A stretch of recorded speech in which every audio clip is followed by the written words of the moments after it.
where am I at here? How now? Alright, Act 3 of Titus Andronicus. Too bad I don't have Starfield. Starfield would be good for this. Scene 1, Rome, a street. Hear me, great fathers, noble tribunes, stay.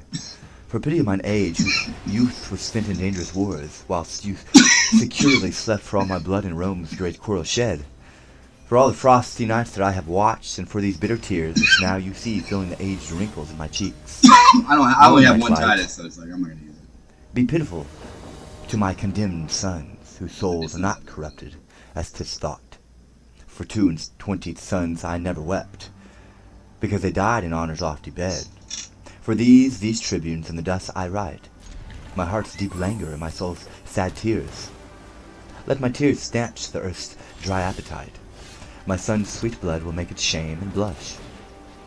Oi, earth, I will befriend thee more with rain, that shall distill from these 2 ancient urns than youthful April shall with all his showers. In summer drought I'll drop upon thee still, in winter with warm tears I'll melt the snow, and keep eternal springtime on thy face, so thou refuse to drink my dear son's blood. Oi, reverend tribunes, oi, gentle aged men, unbind my sons, reverse the doom of death, and let me say that never wept before, my tears are now prevailing orators. Oi, noble father, you lament in vain, the tribunes hear you not. No man is by, and you recount your sorrows to a stone. Ah, Lucius, for thy brothers left me plead. Grave tribunes, once more I entreat of you. My gracious lord, no tribune hears you speak. Why, 'tis no matter, man, if they did hear, they would not mark me, or if they did mark, they would not pity me. Yet plead I must all bootless unto them. Therefore I tell my sorrows to the stones, who, though they cannot answer my distress, yet in some sort they are better than the tribunes, for that they will not intercept my tale. When I do weep, they humbly at my feet receive my tears, and seem to weep with me. And were they but attired in grave weeds, Rome could afford no tribune like to these. A stone is soft as wax, tribunes more hard than stone. The stone is silent and offendeth not, and tribunes with their tongues doom men to death. But wherefore standest thou with thy weapon drawn? To rescue my true brothers from their death, for which attempt the judges pronounce my everlasting doom of banishment. O happy man, they have befriended thee. Why, foolish Lucius, dost thou not perceive that Rome is but a wilderness for tigers? Tigers must prey, Rome affords no prey, but me of mine. How happy art thou then from these devourers to be banished? But who comes with our brother Marcus? Logic. Titus, prepare thy aged eyes to weep, or if not so, thy noble heart to break. I bring consuming sorrow to thine age. Will it consume me? Let me see it then. This was my daughter. Why, Marcus, so she is. Ay, me. This object kills me. Faint-hearted boy, arise and look upon her. Speak, Lavinia, what accursed her hand hath made thee handless in the Father's sight? What fool hath added water to the sea, or brought a faggot to bright burning Troy? My grief was at the height before thou camest, and now, like Nilus, is disdained its bounds. Give me a sword, I'll chop off my hands too, for they have fought for Rome, and all in vain, and they have nursed this woe in feeding life. In bootless prayer had they been held up, and they have served me to effectless use. Now all the service I require of them is that the one will help to cut the other. 'Tis well, Lavinia, that thou hast no fear, for hands to do Rome's service are but vain. Speak gentle, sister, who hath martyred thee.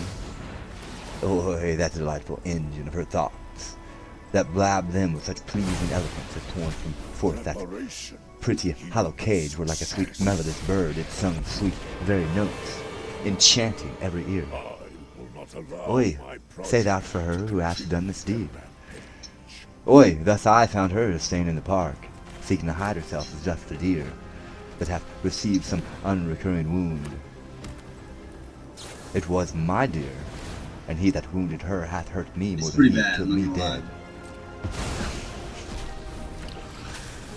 For now I stand as one upon a rock, confined with a wilderness of sea, who marks the waxing tide grown wave by wave, expecting ever when some envious surge will in his British bowels swallow him. This way to death my wretched sons are gone. Here stands my other son, a banished man, and here my brother weeping up my woes. But that which gives my soul the greatest spurn is dear Lavinia. Dearer than my soul, had I but seen thy picture in this plight. It would have maddened me that what shall I do now I behold thy lively body so? Thou hast no hands to wipe away thy tears, nor tongue to tell me who hath martyred thee. Thy husband he is dead, and for his death thy brothers are condemned, and dead by this. Look, Marcus, son Lucius, look on her, when I did name her brothers, that fresh tears stood on her cheeks, as doth the honey dew upon a gathered lily almost withered. Perchance she weeps because they killed her husband, perchance because she knows them innocent. If they did kill thy husband, then be joyful, because the law hath ta'en revenge on them. No, they would not do so foul a deed. Witness the sorrow that their sister makes. Gentle Lavinia, let me kiss thy lips, or make some sign how I may do these ease. Shall thy good uncle and thy brother Lucius and thou and I sit around about some fountain, looking all downwards, behold our cheeks, how they're stained like meadows yet not dry, with miry slime left on them by a flood? And in the fountain shall we gaze so long till the fresh taste be taken from the clearness and made a brine pit with the bitter tears? Or shall we cut away our hands like thine? Or shall we bite our tongues, and in dumb shows pass the remainder of our hateful days? What shall we do? Let us that have our tongues plot some device, or further misery, to make us wondered at in time to come. Sweet father, cease your tears, for at your grief see how my wretched sister sobs and weeps. Patience, dear niece. Good Titus, dry thine eyes. Marcus, brother, well, I wot thy napkin cannot drink a tear of mine, for thou poor man hast drowned it with thine own. My Lavinia, I will wipe thy cheeks. Marcus, I understand her signs, had she a tongue to speak. Now would she say that to her brother which I said to thee, his napkin, which his true tears all bewet, can do no service on her sorrowful cheeks. Oy, what a symphony of woe is this, as far from help as limbo is from bliss. Titus, Adronicus, my lord the emperor sends thee this word, that if thou love thy sons, let Marcus, Lucius, or thyself, old Titus, or any one of you chop off your hand, and send it to the king. He for the same will send thee hither both thy sons alive, and that shall be the ransom for their fault. O ye gracious emperor, O gentle Aaron, did every raven sing so like a lark, that gives sweet tidings of the sun's uprise. Bird chirping right now. With all my heart I'll send the emperor my hand. Good Aaron, wilt thou help to chop it off? Stay, father, for the noble hand of thine that hath thrown down so many enemies shall not be sent. My hand will serve the turn. My youth can better spare my blood than you, and therefore I shall have saved my brothers. Which of your hand hath not defended Rome and reared aloft the bloody battle-axe, riding destruction on the enemy's castle? Oy, none of both but are the highest desert. My hand hath been but idle. Let it serve to ransom my two nephews from their death, and I have kept it to a worthy end. Nay, come, agree, whose hand shall go along, for fear they die before the pardon come. My hand shall go. By heaven, it shall not go. Sirs, strive no more. Such withered herbs as these are meet for plucking up, and therefore mine. Sweet father, if I shall be thought thy son, let me redeem my brothers both from death. And for our father's sake and mother's care, now let me show brother's love to thee. Agree between you. I will spare my hand. Then I'll go fetch an axe. But I will use the axe. Come hither, Aaron, I'll deceive them both. Let me thy hand, and I will give thee mine. If that be called deceit, I will be honest, and never whilst I live deceive men so. But I'll deceive you in another sort, and that you'll say ere half an hour pass. Now stay your strife. What shall be is dispatched. Good Aaron, give his majesty my hand. Tell him it was a hand that warded him from 1,000 dangers, bid him bear it. More hath it merited than let it have. As for my sons, say I accounted them as jewels purchased at an easy price, and yet dear too, because I bought mine own. I go, Adronicus, and for thy hand look by and by to have thy sons with thee. Their heads, I mean. Oi, how this villainy doth fat me with the very thoughts of it. Let fools do good, and fair men call for grace. Aaron will have a soul black like its face. Oi, here I lift this one hand up to heaven, and bow this feeble ruin to the earth. If any power pities wretched tears, to that I call. What, wilt thou kneel with me? Do then, dear heart, for heaven shall hear our prayers, or with our sighs will breathe the welcome dim, and stain the sun with fog, as sometimes cloud, when they do hug him in their melting bosoms. O brother, speak with possibilities, and do not break into these deep extremes. Is not my sorrow deep, having no bottom? Then by my passions bottomless with them. But yet let reason govern thine lament. If there were reason for these miseries, then into limits could I bind my woes. When heaven doth weep, doth not the earth o'erflow? If the winds rage, doth not the sea wax mad, threatening the welkin with his big swing face? And wilt thou have a reason for this coil? I am the sea. Hark, how her sighs do blow. She's weeping welkin, I the earth. Then must my sea be moved with her sighs. Then must my earth, with her continual tears, become a deluge, overflowed with drowned. For why my bowels cannot hide her woes, but like a drunken must I vomit them. Then give me leave, for losers will have leave, to ease their stomachs with their bitter tongues. Worthy Adronicus, how art thou repaid for that good hand thou sent'st the emperor? Here the heads of thy 2 noble sons, and here's thy hand in scorn, and thee sent back. Thy griefs, their sports, thy resolution mocked.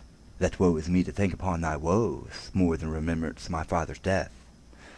Now let hot Aetna call in Sicily, and be my heart in ever-burning hell. These miseries are more than may be borne, and to weep with them that weep doth ease some deal. But sorrow flouted at is double death. Ah, that this sight should make so deep a wound, and yet detested life not shrink thereat. That ever death should let life bear his name, where life hath no more interest but to breathe. Alas, poor heart, that kiss is comfortless, as frozen water to a starved snake. When will this fearful slumber have an end? Now farewell, flattery, die, Adronicus. Thou dost not slumber. See thy 2 sons' heads, thy warlike hand, thy mangled daughter here, thy other banished son, with his dear sight struck pale and bloodless, and thy brother, I even like a stony image, cold and numb. Ah! Now no more will I control thy griefs. Rent off thy silver hair, thy other hand gnawing with thy teeth, and be this dismal sight the closing up for our most wretched eyes. Now is the time to storm. Why art thou still? Ha ha ha! Why dost thou laugh? It fits not with this hour. Why have I not another tear to shed? Besides, this sorrow is an enemy, and would usurp upon my watery eyes, and make them blind with tributary tears. Then which way shall I find revenge's cave? For these 2 heads do seem to speak to me, and threat me I shall never come to bliss, till all these mischiefs be returned again, even in their throats that have committed them. Come, let me see what task have to do. You heavy people, circle me about, that I may turn me to each one of you, and swear unto my soul to right your wrongs. The vow is made. Come, brother, take a heed, and in this hound neither will I bear. Lavinia, thou shalt be employed in these things. Bear thou my hand, sweet wench, between thy teeth. As for thee, boy, go get thee from my sight. Thou art an exile, and thou must not stay. Hide to the Goths, and raise an army there, and if you love me, as I think you do, let's kiss and part, for we have much to do. Farewell, Adronicus, my noble father, the wofullest man that ever lived in Rome. Farewell, proud Rome. Till Lucius come again, he leaves his pledges dearer than his life. Farewell, Lavinia, my noble sister. Oi, would thou wert as thou tofore hast been, But now nor Lucius nor Lavinia lives, but in oblivion and hateful griefs. If Lucius live, he will requite your wrongs, and make proud Saturnine and his empress beg at the gates like a Tarquin and his queen. Now will I go to the Goths and raise a power to be revenged on Rome and Saturnine? Scene 2, the same in room in Titus' house at banquet set out. What hap? So, now sit. And look, you eat no more, that will preserve just so much strength in us as will revenge these bitter woes of ours. Marcus, unknit that sorrow wreathen not. Thy niece and I, poor creatures, want our hands, and cannot passionate our tenfold grief with folded arms. This poor right hand of mine is left to tyrannize upon my breast, and when my heart all mad with misery beats in this hollow prison of my flesh, then this eye thump it down. Thou map of woe, that thus dost talk in signs, when thy poor heart beats with outrageous beating, thou canst not strike it thus to make it still. Wound it with sighing, girl, kill it with groans, or get some little knife between thy teeth. And just against my heart make thou a hole, that all the tears that thy poor eyes let fall may run into their sink. And soaking in, drown the lamenting fool, and sea salt tears. Can't get any louder than that, boys.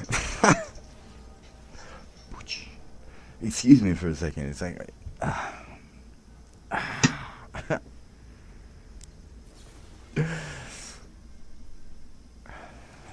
Fie, brother, fie, teach her not thus to lay such violent hands upon her tender life. How now, has sorrow made thee dote already? Why, Marcus, no man should be mad but I. What violent hands can she lay on her life? Ah, wherefore dost thou urge the name of hands? To bid Aeneas tell the tale twice o'er how Troy was burnt and he made miserable. Oi, handle not the theme to talk of hands, lest we remember still that we have none. Fie, how frantically I square my talk, son of a bitch, as if we should forget we had no hands.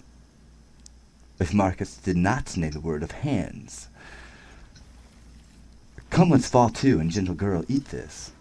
It is time to slice and dice. Here is no drink.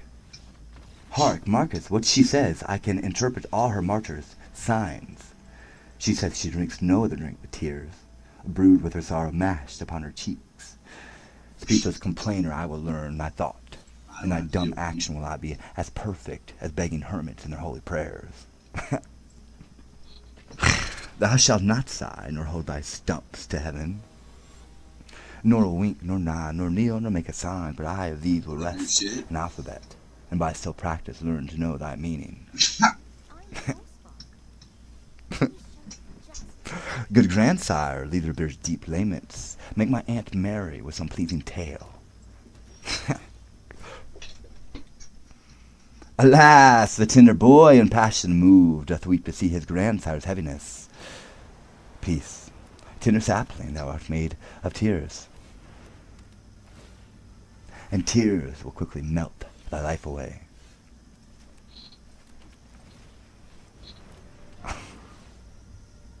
Why dost thou strike at Marcus with thy knife? At that would I have killed my lord a fly.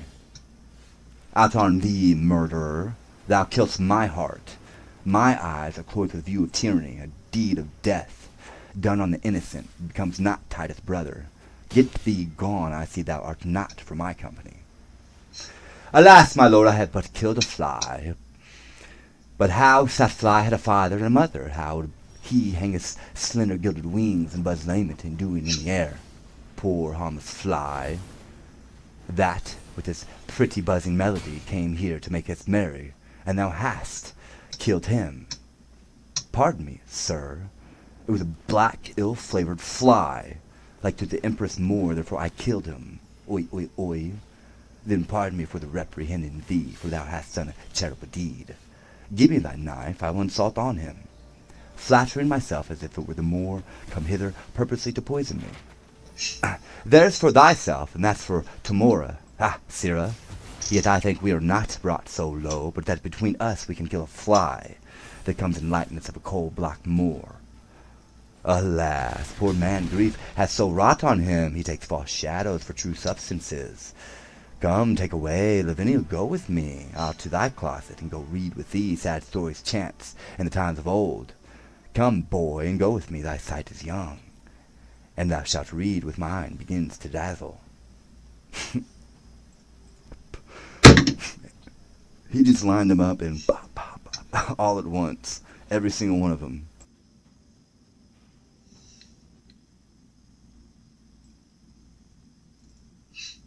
What tap? Every fucking one of them. You lined them up, bro. It's like the bro just stepped in and was like, no. I've got this. Act 4 of Titus Andronicus by William Shakespeare.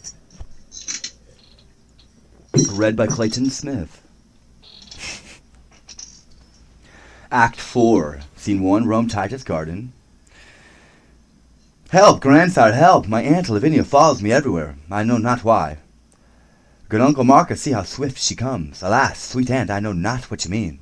Nay. Stand by me, Lucius, do not fear thine aunt. She loves thee, boy, too well to do thee harm. Ay, when my father was in Rome, she did. What means my niece Lavinia in these signs? Fear her not, Lucius, somewhat doth she mean. See, Lucius, see how much she makes of thee. Some whither would she have thee go with her? Ah, boy, Cornelia never with some more care read to her sons than she hath read to thee sweet poetry and Tully's orator. Canst thou not guess wherefore she plies thee thus? My lord, I know not, ay, nor can I guess, unless some fit or frenzy do possess her. For I have heard my grandsire say full oft, extremity of grief would make men mad, and I have read that Hecuba of Troy ran mad through sorrow that made me to fear. Although, my lord, I know my noble aunt loves me as dear as e'er my mother did, and would not, but in fury, fright my youth, which made me down to throw my books and fly. Causeless, perhaps, but pardon me, sweet aunt, and madam, if my Uncle Marcus go, I will most willingly attend your ladyship. Lucius, I will. How now, Lavinia? Marcus, what means this? Some book there is that she desires to see. Which is it, girl, of these? The Ark of the Covenant. Open the boy, but thou art deeper read and better skilled from Romans. Come and take a choice of all my library, and so beguile thy sorrow till the heavens reveal the damned contriver of this deed. Why lifts she up her arms in sequence thus? I think she means that there was more than one confederate in the fact. Aye, more than there was, or else to heaven she heaves them for revenge.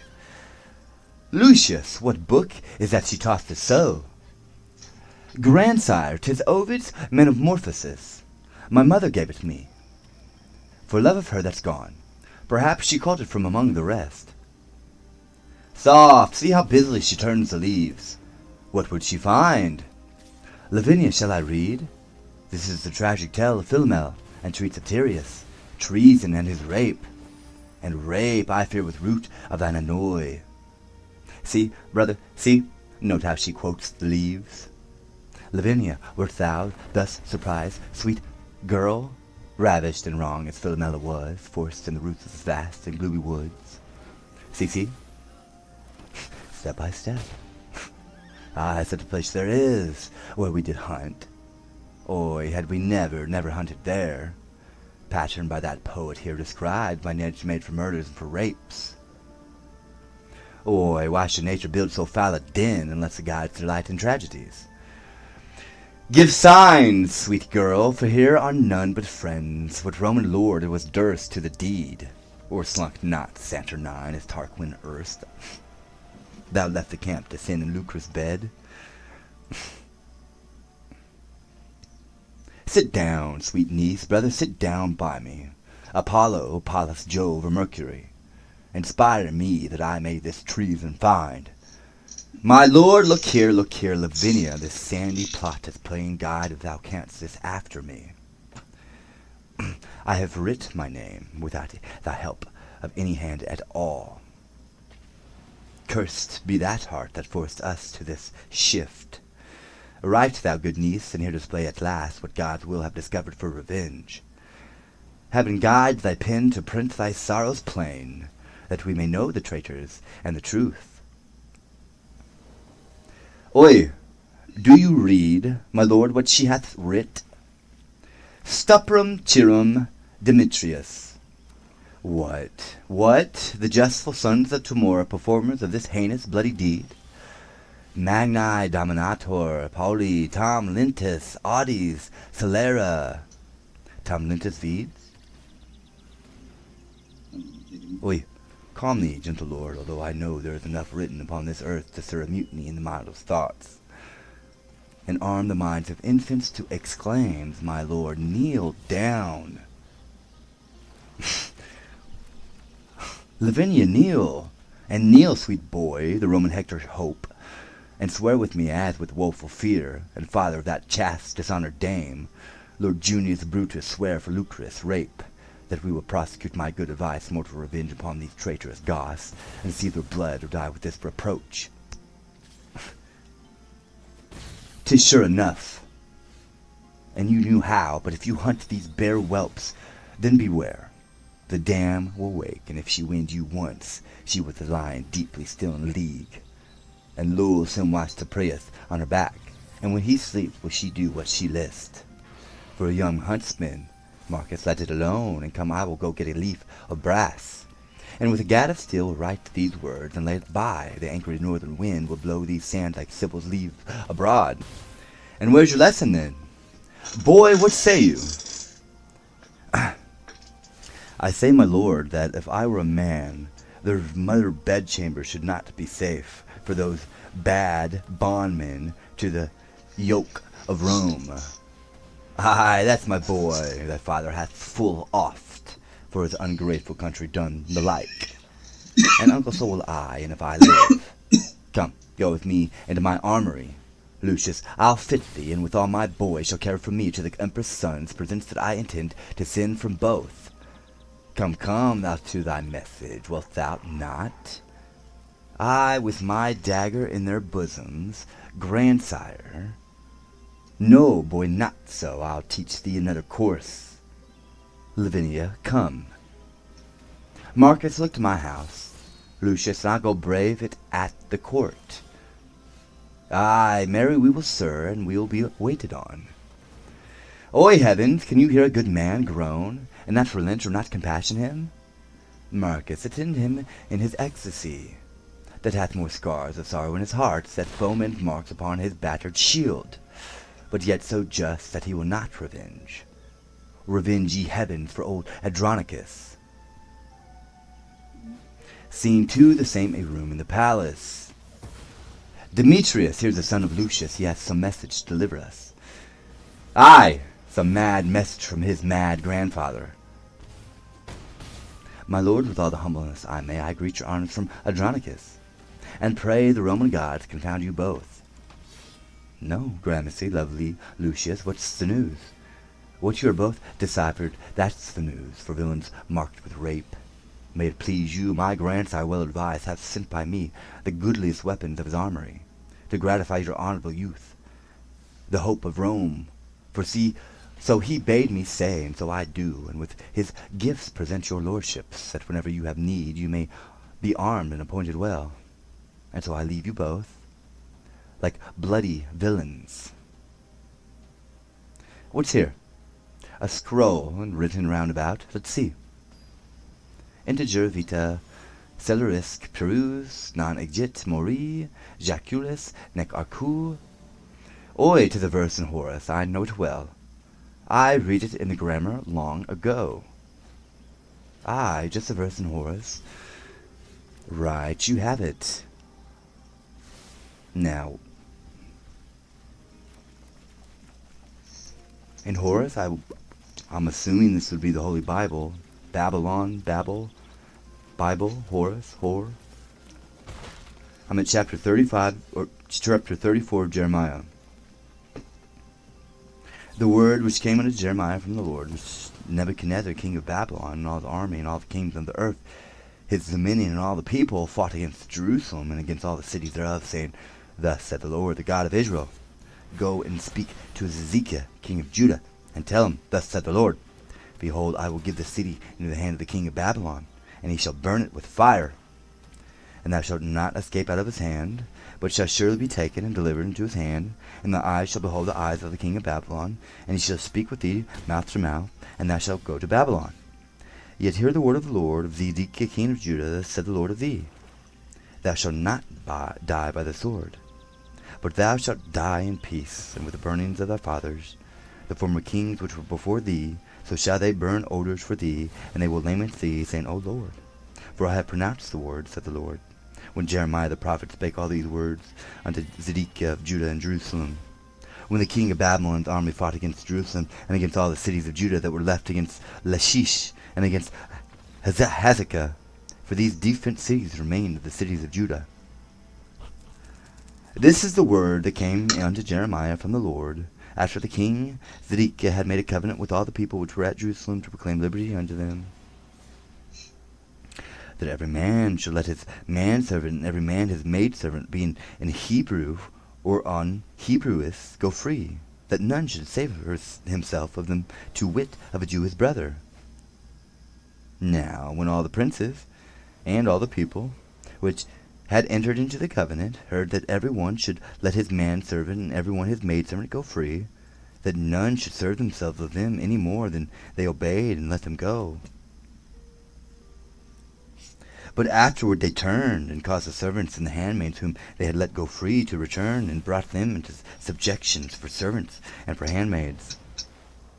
Therefore the word of the Lord came to Jeremiah from the Lord, saying, Thus saith the Lord, the God of Israel, I made a covenant with your fathers in the day that I brought them forth out of the land of Egypt, out of the house of bondman maid, saying, At the end of 7 years let ye go every man his brother in Hebrew, which hath been sold unto thee, and when he hath served thee 6 years, thou shalt let him go free from thee.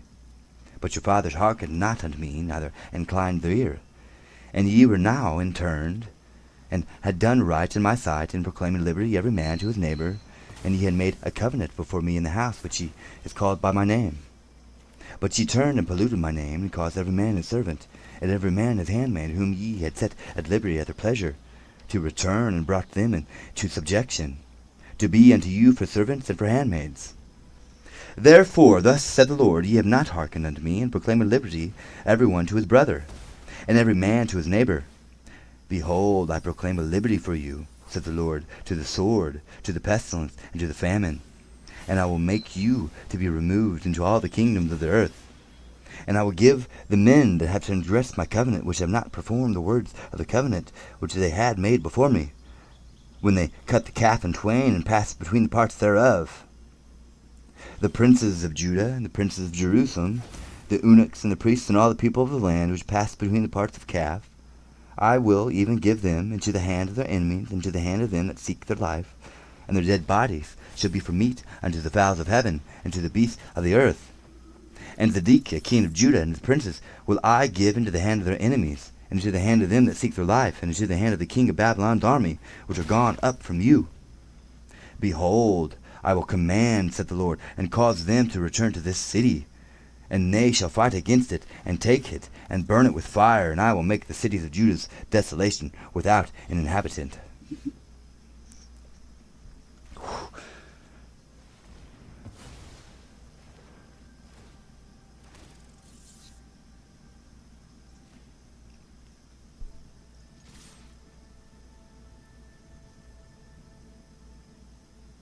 Let's see. I read it in the grammar long ago. From Horace. Ah, just a verse in Horace. Right, you have it. Now, what I think it is to be an ass. Here's no sound suggest. The old man hath found their guilt, and sends them weapons wrapped about with lines, that would be on their feeling to the quick, but were outwitty express well afoot. She would applaud Adronicus' conceit, but let her rest in her unrest a while. And now, young Lord, was not a happy star, let us to Rome strangers, and more than so. Captives to be advanced to this height? It did me good before the palace gate to brave the tribune to his brother's hearing. But it be more good to see so great a lord basely insinuate and send us gifts. Had he not reason, Lord Demetrius? Did you not use his daughter very friendly? I would we had 1,000 Roman dames to such a babe I turned to serve her lust. A charitable wish and full of love. Here lacks but your mother for to say amen, and that would she for 20,000 more. Come, let us go and pray to all the gods for our beloved mother in our plains. Pray to the devils. The gods have given us over. Why do the emperor's trumpets flourish thus? Belike for joy the emperor hath a son. Soft, who comes here? Good morrow, lords, oi tell me, did you see Aaron the Moor? Well, more or less, or narrow weight at all. Here Aaron is, and what with Aaron now? Oi, gentle Aaron, we are all undone. Now help or woe betide thee evermore. Nay, why, what a caterwauling dost thou keep? What dost thou wrap and fummel in thy arms? Oi, that which I would hide from heaven's eye, our empress' shame and stately Rome's disgrace. She is delivered, lord, she is delivered. To whom? I mean, she's brought to bed. Well, God give her good rest. What hath he sent her? A devil. Why, then she's the devil damn. A joyful issue. A joyless, dismal, black and sorrowful issue. Here's the babe, as loathsome as a toad amongst the fairest breeders of our clime. The empress sends it thee thy stamp, thy seal, and bids thee christen it with thy dagger's point. Zounds, ye whore. Is black so base a hue? Sweet blouse, you are beauteous blossom sure. Villain, what hast thou done? That which thou canst not undo. That hast undo our mother. Villain, I have done thy mother. And therein hellish dog thou hast undone. Woe to her chance, and damned her loath choice. Accursed the offspring of so foul a fiend. It shall not live. It shall not die. Aaron, it must. The mother wills it so. She keeps trying. She's the screen right now. What, must it nurse? Then let no man but I do execution on my flesh and blood. I'll broach the tadpole on my rapier's point. Nurse, give me my sword, shall soon dispatch it. Sooner this sword shall plough thy bowels up. Stay, murderous villains, will you kill your brother? Now, by the burning tapers of the sky that shone so brightly when the boy was got, he dies upon my scimitar's sharp point that touches this my firstborn son in air. I tell you, younglings, not Enceladus, with all his threatening band of Typhon's brood, nor a great Alcides, nor the god of war, shall seize this prey out of his father's hands. What, you sanguine, shallow-hearted boys, ye with-limbed walls, ye alehouse-painted signs! Coal black is better than another hue, in that it scorns to bear another hue, for all the water in the ocean can never turn the swan's black legs to white, although she laved them hourly in the flood. Tell the empress from me I am aged to keep my own. Excuse it now, she can. Wilt thou betray thy noble mistress thus? My mistress is my mistress. This myself, the vigor and the picture of my youth. This before all the world do I prefer. This maugre all the world will I keep safe, for some of you shall smoke for it in Rome. By this our mother is for ever shamed. Rome will despise her for this foul escape. The emperor in his rage will doom her death. I blush to think upon this ignominy. Why, there's the privilege your beauty bears, thy treacherous hue, that will betray with blushing. The close enacts and counsels of the heart. Here's a young lad framed of another leer. Look how the black slave smiles upon the father. Or who should say, old lad, I am thine own. Here's your brother, lords, sensibly fed of that self-blood that first gave life to you. And from that womb where you imprisoned were, he is enfranchised and come to life. How do you get to use it? Nay, here's your brother by your sir's side, although my seal be stamped in his face. Aaron, what shall I say unto the empress? I'm glad you get to use it first, douchebag. I can't Advise wait. thee, Aaron, what is to be done, and we will all subscribe. I'm not kidding to with thy you at all. I advice. will kill you. It's not a joke at all. I promise you. And everyone, Save thou everyone the involved. child, so we may all be safe. Then sit we down, and let us all consult. My son and I will have the wind of you. Shut up. Keep there. Now, talk at pleasure of your safety. Haven't done that in a while. How many women saw the child of his? Why, so brave lords, when we join in league, I'm a lamb. But if you brave the moor, the chaffed boar, the mountain lioness, the ocean swells not so with air and storms. But say, again, how many saw the child? Cornelia the midwife, and myself, and no one else but the delivered empress. The empress, the midwife, and yourself. Two may keep counsel when the third's away. Go to the empress, tell her this I said. Weak, weak. So cries a pig prepared to the spit. What meanest thou, Aaron? Wherefore didst thou this? Oi, lord, sir, 'tis a deed of policy. Shall she live to portray the guilt of ours? A long-tongued babbling gossip? No, lords, no. And now be it known to you my full intent. Not far one Muley lives, my countryman, his wife, but yesternight was brought to bed. His child is like to her, fair as you are. Go pack with him, and give the mother gold, and tell them both the circumstance of all, and how by this their child shall be advanced, and be received for the emperor's heir, and substituted in the place of mine. Becalm the tempest whirling in the court, and let the emperor dandle him for his own. Hark ye, lords, you see I have given her physique, and you must needs bestow her funeral. The fields are near, and you are gallant grooms. This done, see that you take no longer days, but send the midwife presently to me. The midwife and the nurse well made away.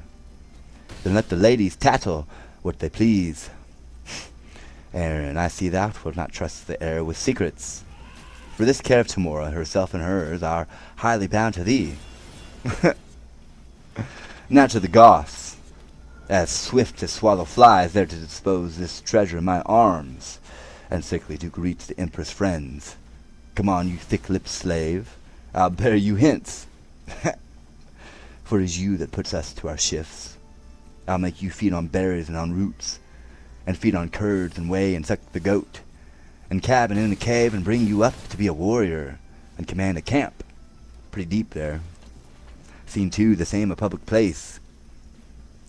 Come, Marcus, come, kinsman, this is the way.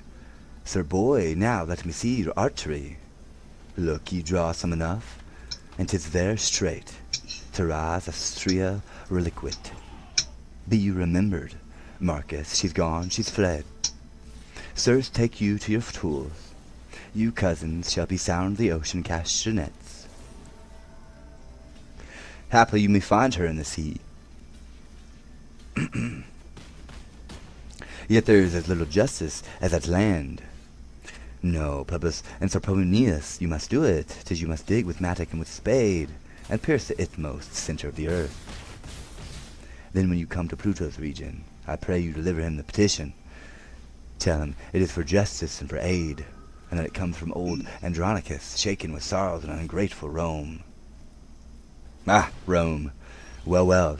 I made thee miserable what time I threw the people's suffrages on him that thus doth tyrannize o'er me.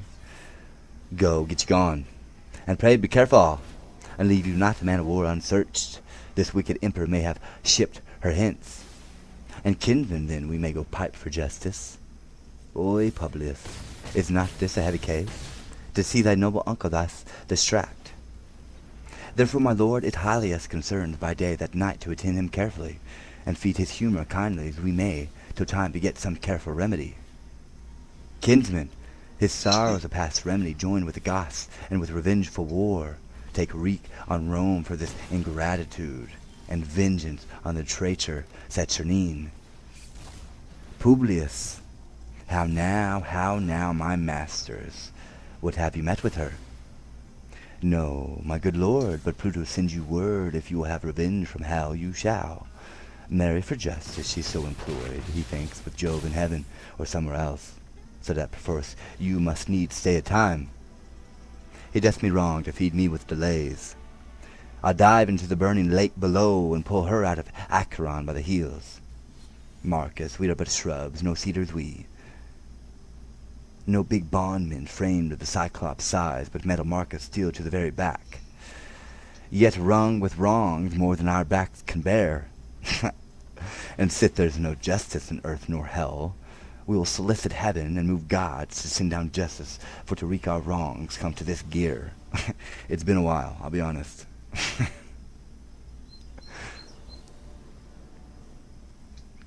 You a good archer, Marcus. Ad Jovum, that's for you. Here, ad Apollonium. Ad Martum, that's for myself. Here, boy, to Pallas. Here's to Mercury, to Saturn, Caius, not to Saturnine. You're as good to shoot against the wind. To it, boy. Marcus, loose when I bid. Of my word, I have written to effect. There's not a god left unsolicited.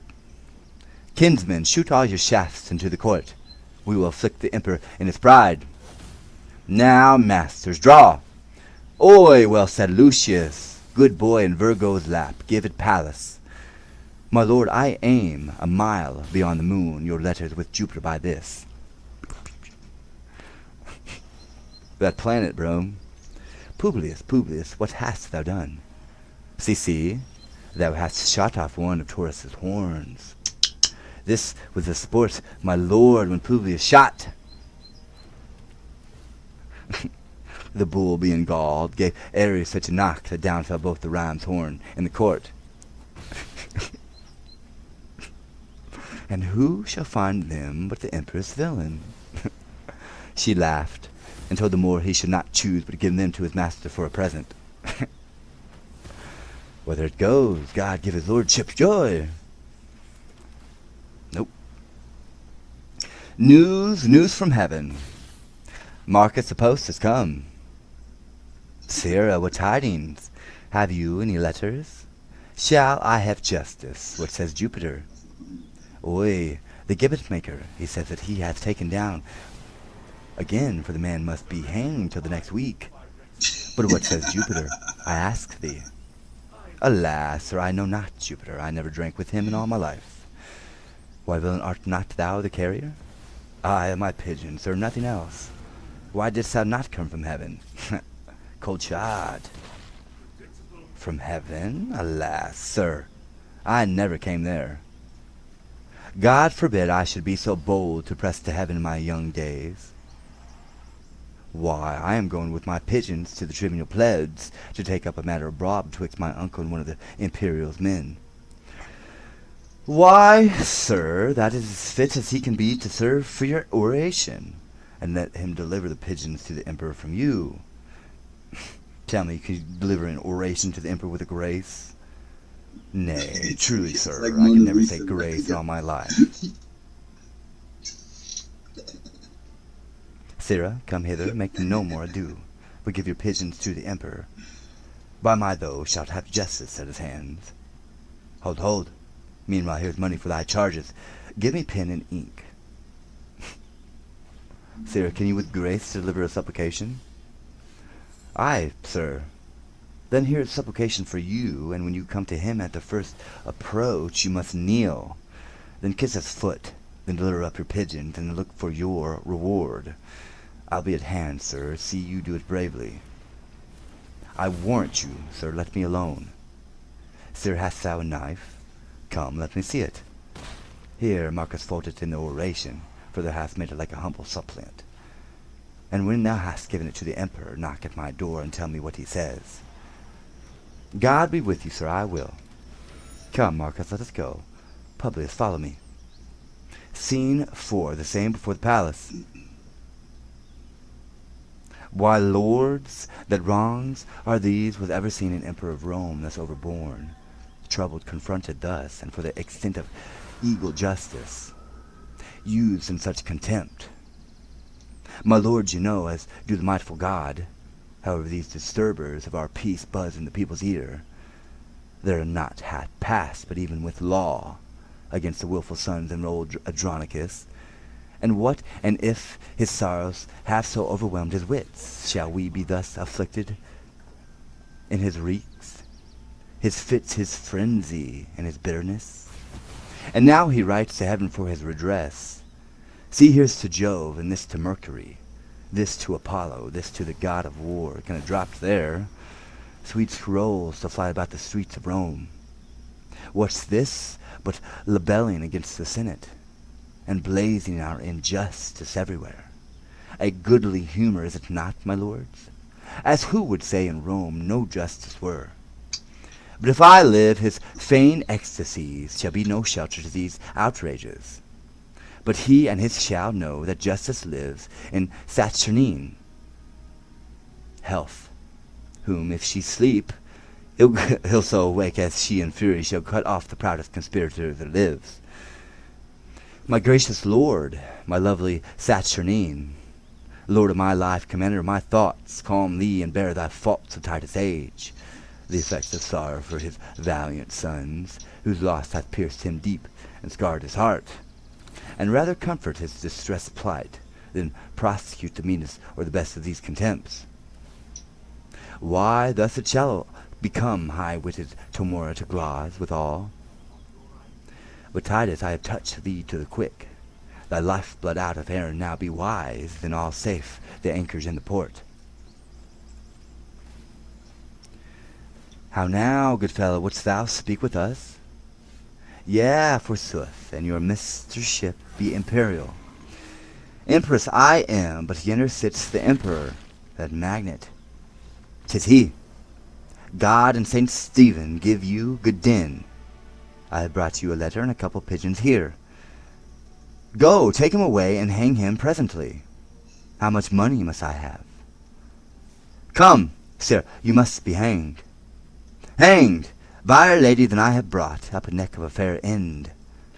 The spiteful and intolerable wrongs should I endure this monstrous villainy. I know from whence this same device proceeds. May this be born, as if his traitorous sons had died by law for murder of our brother, had by any means been butchered wrongfully. Go drag the villain hither by the hair, and nor age nor honor shall shape privilege. For this proud mock I'll be thy slaughterman, sly frantic wretch, that hopest to make me great, in hope thyself should govern Rome and me. What news with thee, Emilius? Arm, arm, my lord, Rome never had more cause. The Goths have gathered head, and with a power of high resolved men bent to the spoil. Thy hither march amain under conduct of Lucius, son of old Adronicus, who threats, in course of this revenge, to do as much as ever Coriolanus did. Is warlike Lucius general the Goths? These tidings knit me, and I hang the head, as flowers with frosts of grass beat down with storms. And now begin our sorrows to reproach. 'Tis thee the common people love so much, myself hath often heard them say, when I have walked like a private man, that Lucius' banishment was wrongfully, and they have wished that Lucius were their emperor. Why should you fear? Is not your city strong? Ay, but the citizens favor Lucius, and will revolt from me to succour him. King, by the thoughts imperious like thy name, is the sun dimmed that gnats do fly in it? The eagle suffers little birds to sing, and is not careful what they mean hereby, knowing that with the shadow of his wings he can at pleasure stint their melody.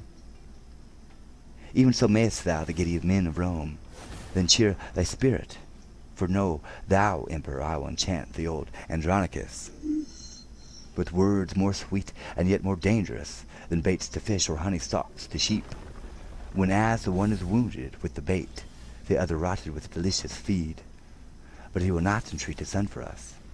If Tamar entreat them, then he will, for I can smooth and fill his aged ear with golden promises that were his heart almost impregnable, his old ears deaf. Yet should both ear and heart obey my tongue.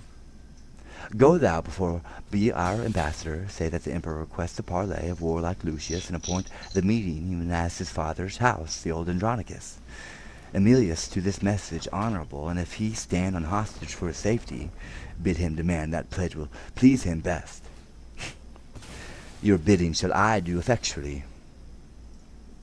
Now will I to that old Adronicus, and temper him with all the art I have, to pluck proud Lucius from the warlike Goths. And now, sweet emperor, be blithe again, and bear all thy fear in my devices. Then go succinctly and plead to him. No.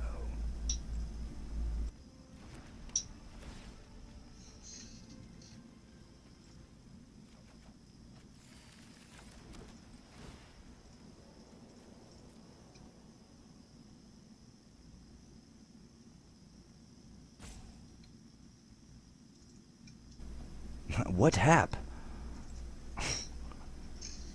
I'll do chapter 35 before we get into Act 5, as was mentioned in Romans here. The word which came into Jeremiah from the Lord in the days of Jehoiakim, the son of Josiah, king of Judah, saying, Go into the house of Rechabites, and speak unto them, and bring into the house of the Lord into one of the chambers, and give them wine to drink. Then I took Jazaniah, the son of Jeremiah, the son of Bezina, and his brethren, and all his sons, and the whole house of Rehabites. And I brought them into the house of the Lord, in the chambers of the son of Hanan, the sons of Adaliah, a man of God, which was by the chamber of the princes, which was above the chamber of Messiah, the son of Shalom, the keeper of the door. So if he had a son after him. And I set before the sons of the house of the Rehabites pots full of wine and cups, and I said unto them, Drink ye wine. But they said, We will drink no wine, for Jonadab, the son of Rechab, our father, commanded us, saying, Ye shall drink no wine, neither ye nor your sons, forever.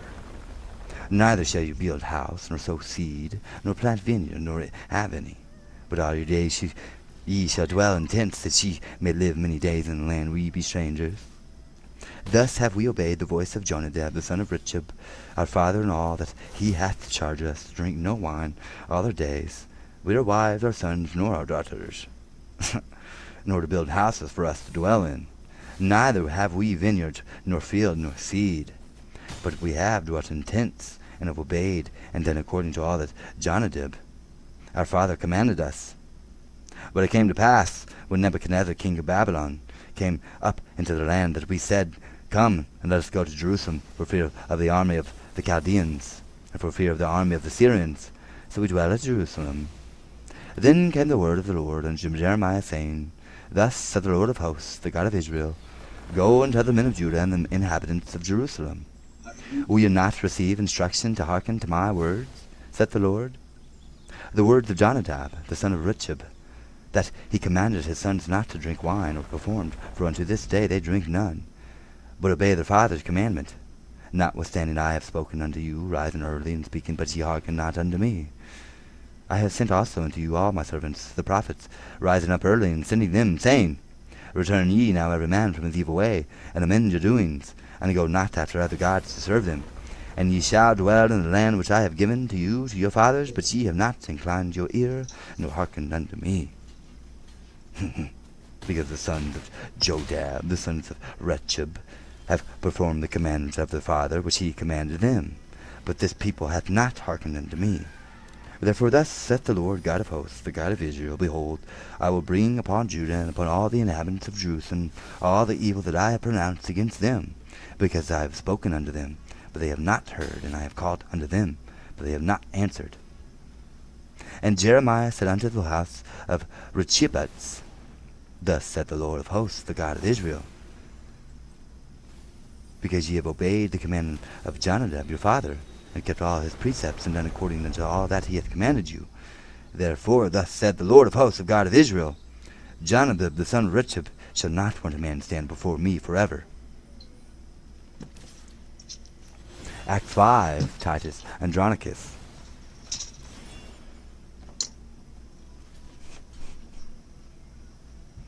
Act 5, Scene 1, Plains near Rome. Approved warriors, my faithful friend, I have received letters from great Rome, which signify what hate they bear in their emperor, and how desirous of our sight they are. Therefore, great lords, be as your title witness, imperious and patient of your wrongs, and when Rome hath done you any scath,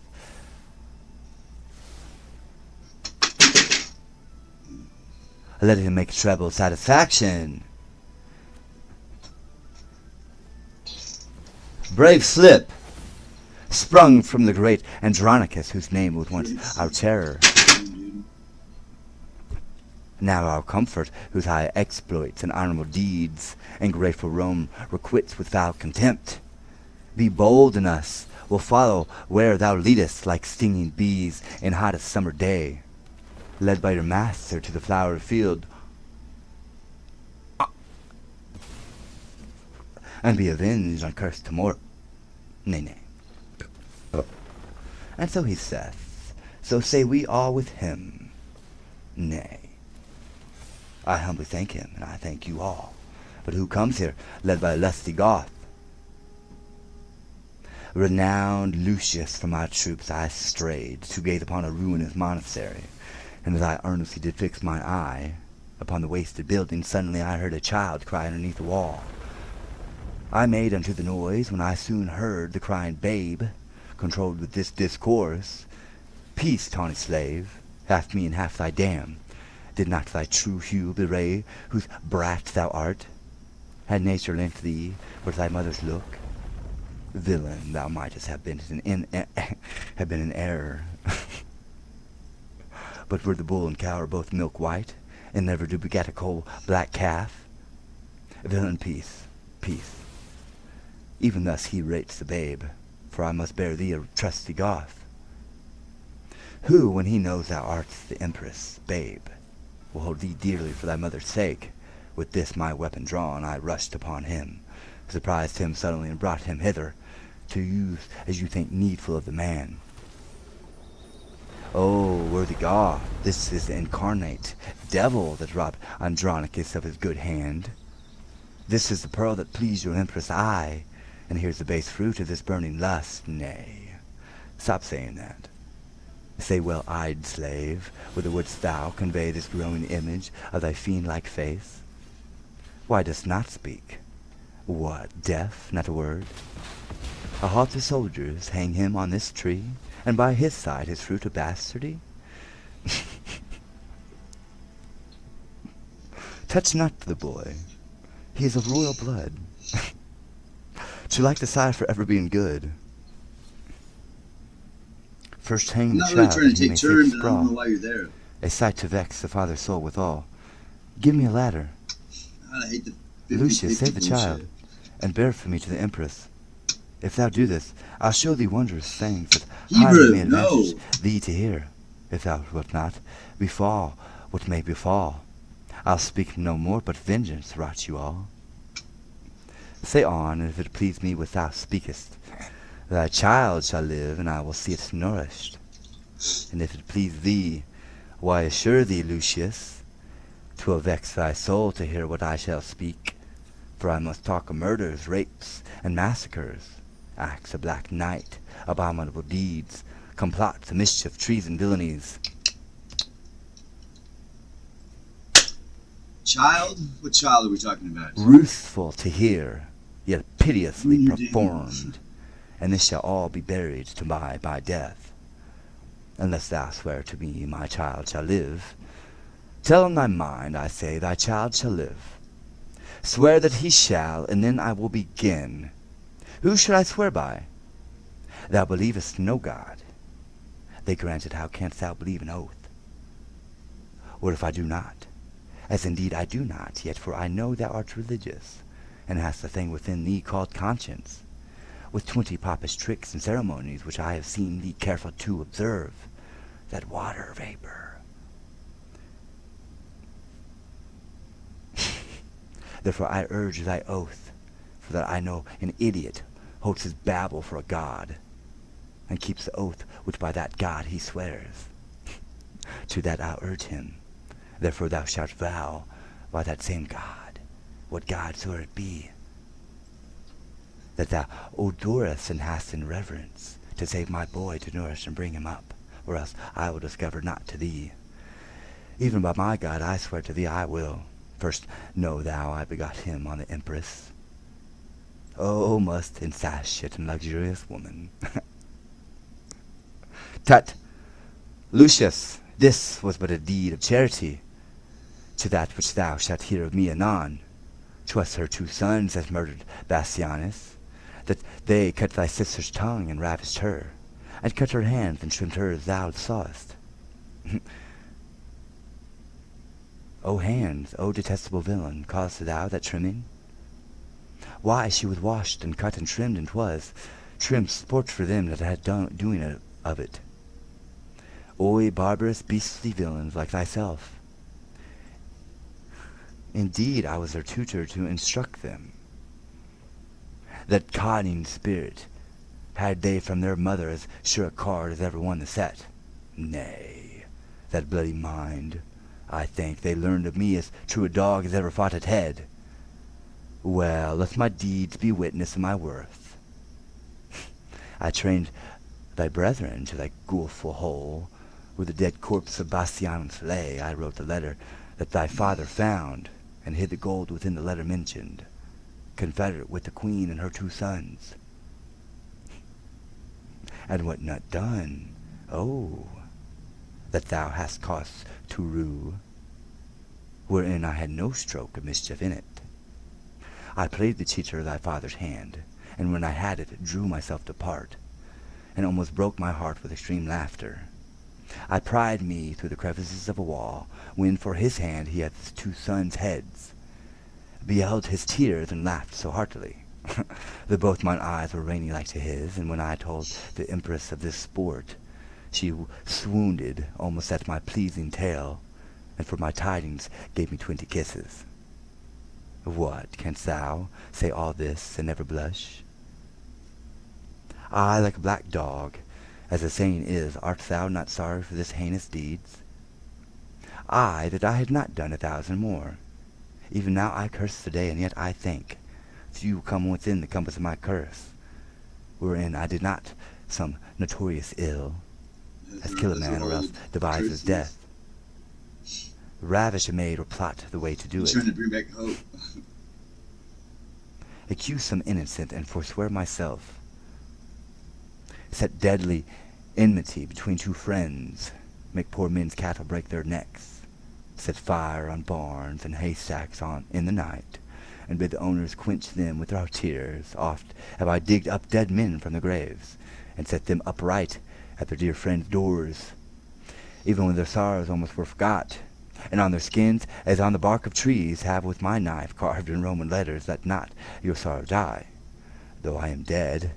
Tut, I have done 1,000 dreadful things as willingly as one would kill a fly, and nothing grieves me heartily indeed, but that I cannot do 10,000 more. Bring down the devil, for he must not die so sweet a death as hanging presently. If there be devils, would I were a devil, to live and burn in everlasting fire, so I might have your company in hell, but to torment you with my bitter tongue. Sirs, stop his mouth, and let him speak no more. My lord, there's a messenger from Rome desires to be admitted to your presence. Let him come near. Emilius, what's the news from Rome? Lord Lucius, and you, princes of the Goths, the Roman emperor greets you all by me, and for he understands you are in arms. He craves a parley at your father's house, willing you to demand your hostages, and they shall be immediately delivered. What says our general? Emilius, let the emperor give his pledges unto my father and my uncle Marcus, and we will come, march away. Scene 2, Rome before Titus' house. Thus, in this strange and sad habiliment, I will encounter with Adronicus, and say I am revenge, sent from below to join with him and right his heinous wrongs. Knock at his study, where they say he keeps to ruminate strange plots of thy revenge. Tell him, revenge has come to join him, and work confusion on his enemies. You gripping me. Who doth molest my contemplation?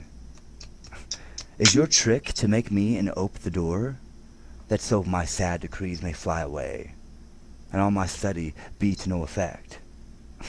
You are deceived, for I mean to do, see here, in bloody lines I have set down, and what is written shall be executed. Because it's him, Titus, I am come to talk with thee. No, not a word. How can I grace my talk, wanting a hand to give it action? Thou hast the odds of me, therefore no more. If thou didst know me, thou wouldst talk with me. I am not mad. I know thee well enough. Witness this wretched stump. Witness these crimson lines. Witness these trenches made by grief and care. Witness the tiring day and heavy night. Witness all sorrow that I know thee well. For our proud empress, mighty Tamora, is not thy coming from my other hand.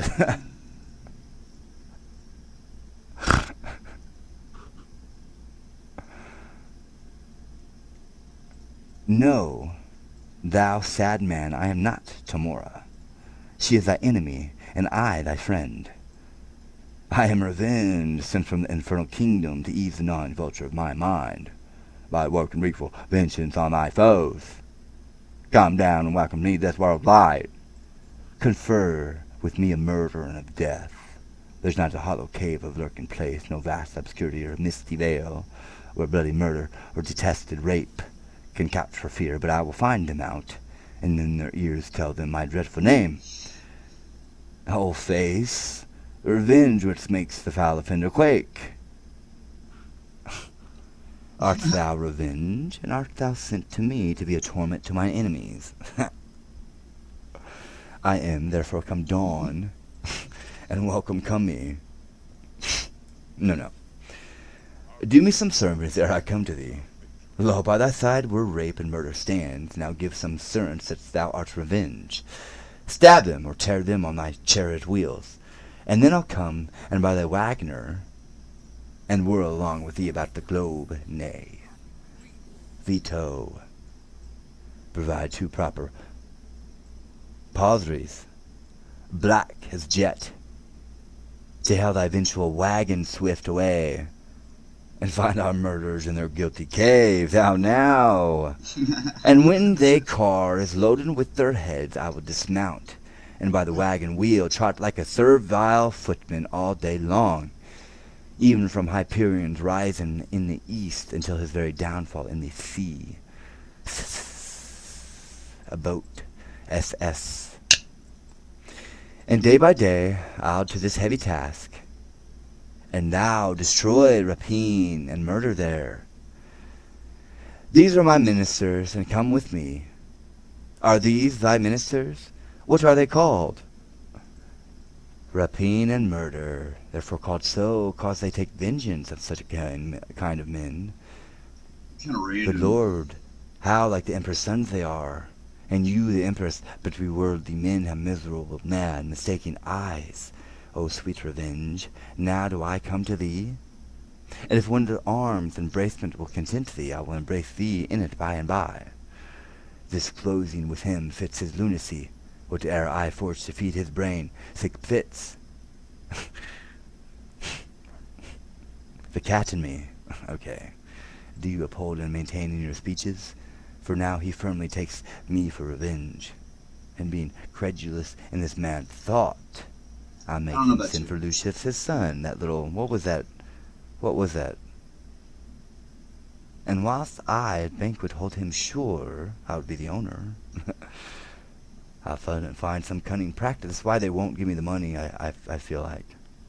I'll find some cunning practice out of hand to scatter and disperse the giddy Goths, or at the least make them his enemies. See, here he comes, and I must ply my theme. You have it attached to me. It's physically attached to me.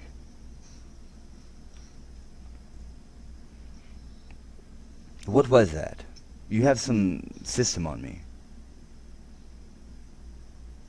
Up. Long have I been forlorn, and all for thee. Welcome, dread fury, to my woeful house, rapine and murder. You're welcome too. How like the Empress and her sons you are. Well, are you fitted? Had you but a more, could not all hell afford you such a devil? For I what the Empress never wags, but in her company there's a more. And would you represent our queen all right, it were convenient you had such a devil. But welcome as you are, what shall we do?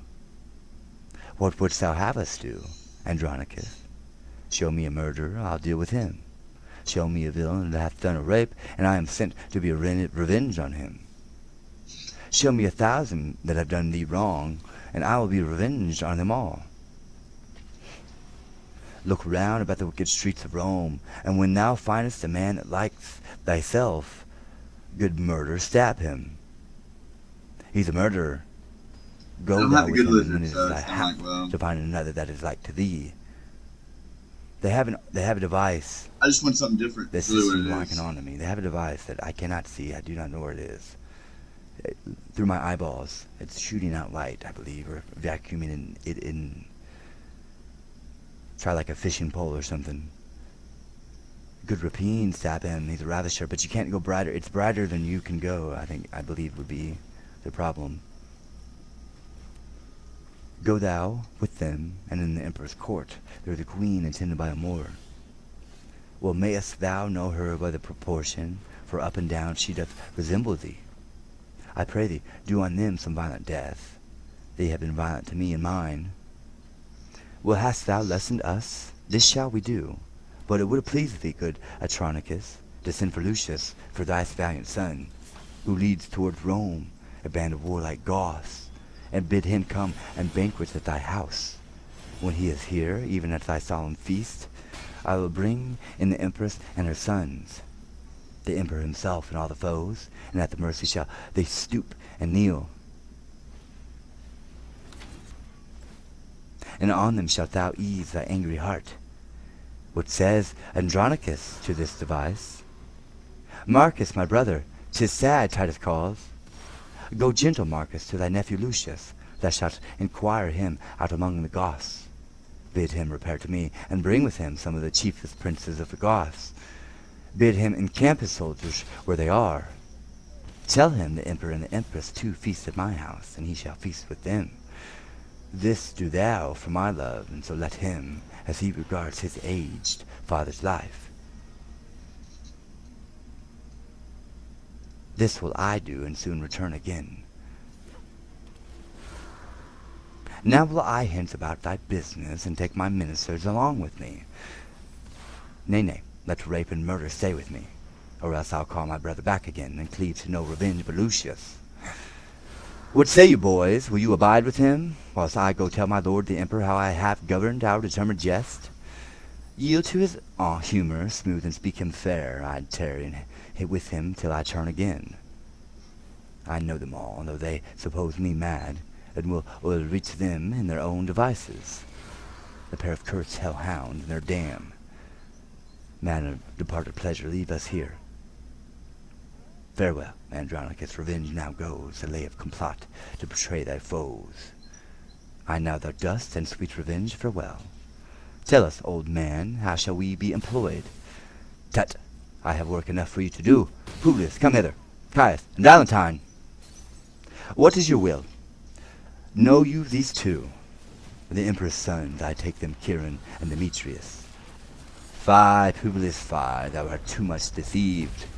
The one a murder or rape is the other's name, and therefore bind them, gentle Publius. Caius and Valentine, lay hands on them. Oft have you heard me wish for such an hour, and now I find it. Therefore bind them sure, and stop their mouths if they begin to cry.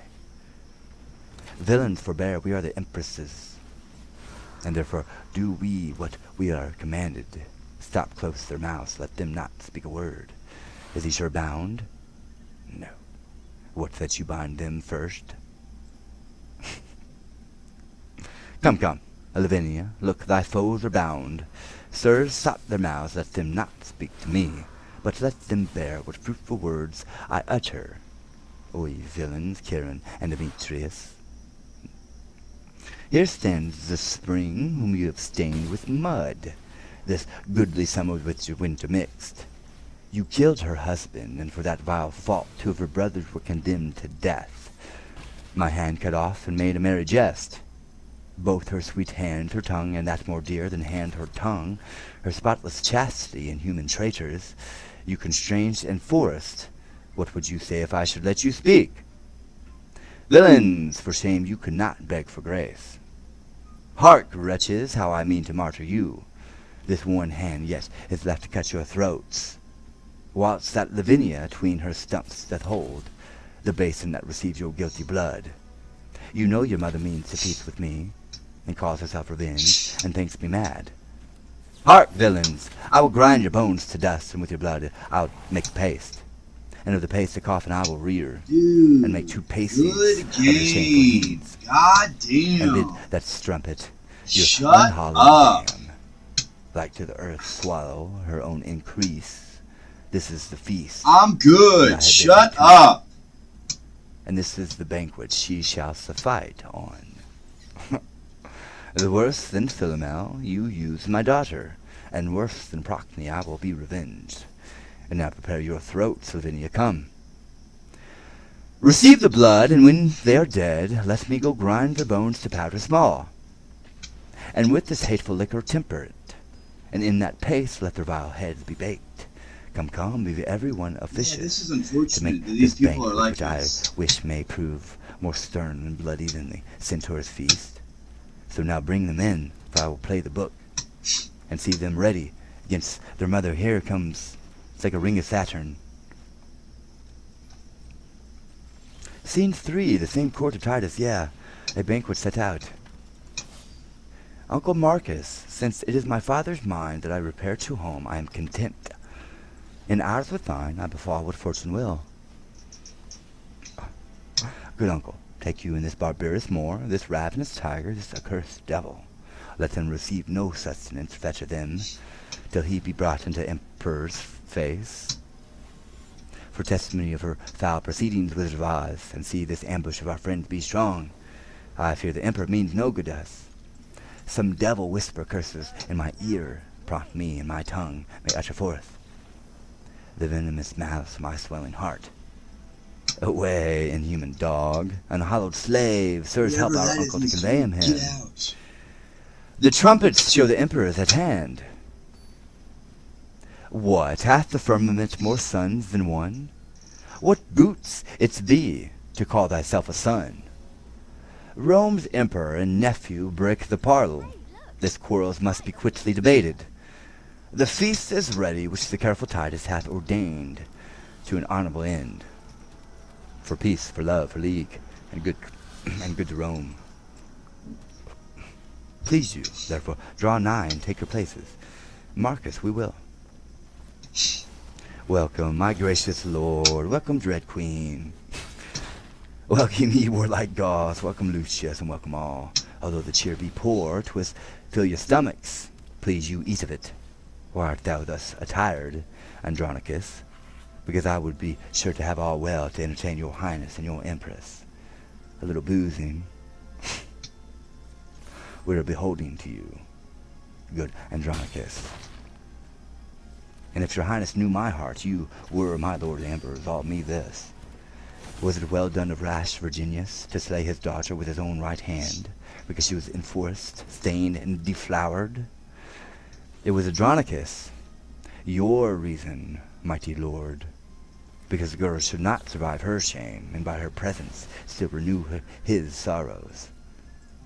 A reason mighty strong and effectual, a pattern, precedent, and lively warrant for me most wretched to perform the like, that I, Lavinia, and thy shame with thee, and with thy shame thy father's sorrow die. The dogs! What hast thou done, unnatural and unkind? No. Killed her for whom my tears have made me blind? I am as woeful as Virginius was, and have 1,000 times more cause than he to do this outrage, and it is now done. What? Was she ravished gold? Tell who did the deed. What please you eat? What please your highness feed? What hast thou slain thy only daughter thus? Not I, 'twas Chiron and Demetrius. They ravished her and cut away her tongue, and 'twas they that did her all this wrong. Go fetch them hither to us presently. Why, there they are both, baked in that pie, crying, whereof their mother daintily hath fed, eating the flesh that she herself hath bred. 'Tis true, witness my knife's sharp point. Die, frantic wretch, for this accursed deed. Can the sun's high behold his father bleed? There's meed for meed, death for deadly deed. You sad-faced men, people and sons of Rome, by uproar severed like a flight of fowl scattered by wind and high tempestuous gust. Oi, let me teach you how to knit again this scattered corn into one mutual sheaf, these broken limbs again into one body. This is like the never-ending story, lest Rome herself be bane unto herself, and she whom mighty kingdoms curtsy to like a forlorn and desperate castaway do shameful execution on herself. But if my frosty signs and chaps of age, grave witnesses of true experience, a mother cannot induce you to attend my words. Speak, Rome's dear friend, as erst our ancestor, when with his solemn tongue he did discourse to love-sick dittos sad attending ear, the story of that baleful burning night when subtle Greeks surprised King Priam's Troy. Tell us what Sinon hath bewitched our ears, or what hath brought the fatal engine, and that gives our Troy, our Rome, the civil wound. My heart is not compact of flint nor steel, nor can I utter our bitter grief. But floods of tears will drown my oratory, and break my utterance, even in the time when it should move you to attend me most, lending your kind commiseration. Here's a captain, let him tell the tale. Your hearts will throb and weep to hear him speak. Then, noble auditory, be it known that you, that cursed Chiron and Demetrius, were they that murdered our emperor's brother.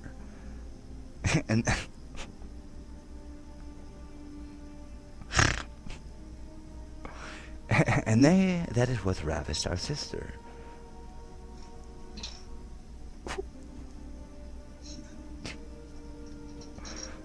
For their fell faults our brothers were beheaded. Our father's tears to the pies, and base the cousin of that true hand that fought Rome's quarrel out, and sent her enemies unto the grave. Nay, and lastly myself unkindly banished, the gates shut on me, and turned weeping out, to beg relief among Rome's enemies, who drowned their enmity in my true tears, and opt their arms to embrace me, the friend. And I am the turned forth, be it known to you, that I have preserved her welfare in my blood. What does it take? And from her bosom took the enemy's points, sheathing the steel in my adventurous body. Alas, you know I am no vaunter. My scars can witness, dumb although they are, that my report is just and full of truth. Nay. But soft, methinks I do digress too much, citing my worthy praise. O pardon me, for when no friend are by, men praise themselves. Now is my turn to speak. Behold, this child of this was tomorrow delivered, the issue of an irreligious Moor, chief architect and plotter of these woes. The villain is alive in Titus's house, damned as he is to witness this is true.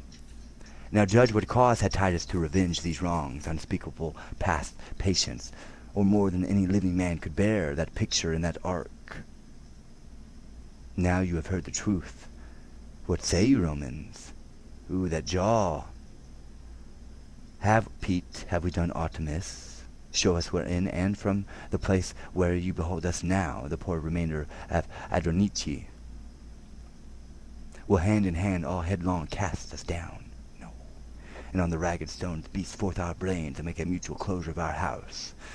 Speak, Roman, speak, and if you say we shall, lo, hand in hand, Lucius and I will fall. Come, come, thou reverend man of Rome, and bring our emperor gently in thy hand. Lucius, our emperor, for well I know the common voice do cry, it shall be so.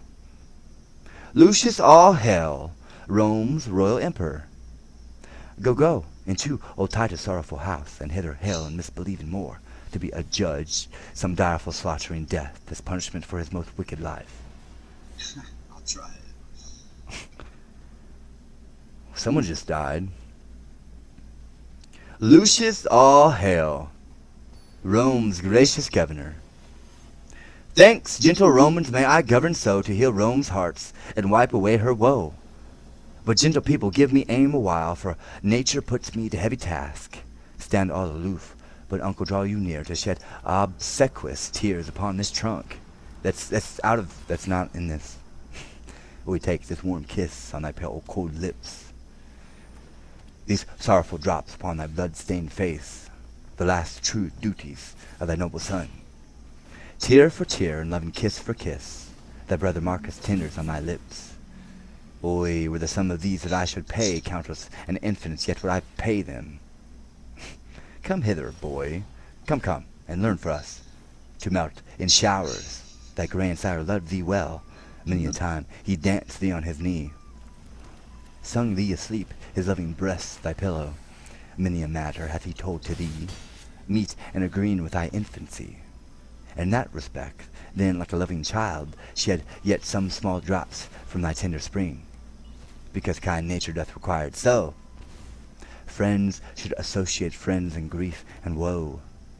Bid him farewell, commit him to the grave. Do him that kindness and take leave of him. O grandsire, even with all my heart, would I were dead, so you did live again. O Lord, I cannot speak to him for weeping. My tears will choke me if I ope my mouth. You, said Adronicus, have done me with woes. Give sentence on this execrable wretch that hath been breeder of these dire events. Set him breast deep in earth and famish him. There let him stand and rave and cry for food, if any one relieves or pities him. For the offense he dies, this our doom, some say to see him fastened in the earth. Oy, why should wrath be mute and fury dumb? I am no baby, I, that with base prayers I shall repent the evils I have done. 10,000 worse than ever, yet I did, would I perform, if I might have my will. If one good deed in all my life I did, I do repent it from my very soul. Some loving friends convey the emperor hence, and give him burial in his father's grave. My father and Lavinia shall forthwith be closed to our household monument. As for the heinous tiger, tomorrow no funeral rite, nor manamorphal weed, nor morphal bell shall ring her burial, but throw her forth to beasts and birds of prey. Her life was beast-like and devoid of pity, and being so shall have life want of pity. See justice done on Aaron, that damned Moor, by whom our heavy haps had the beginning, then afterwards to order well the state, that like events may ne'er it ruinate.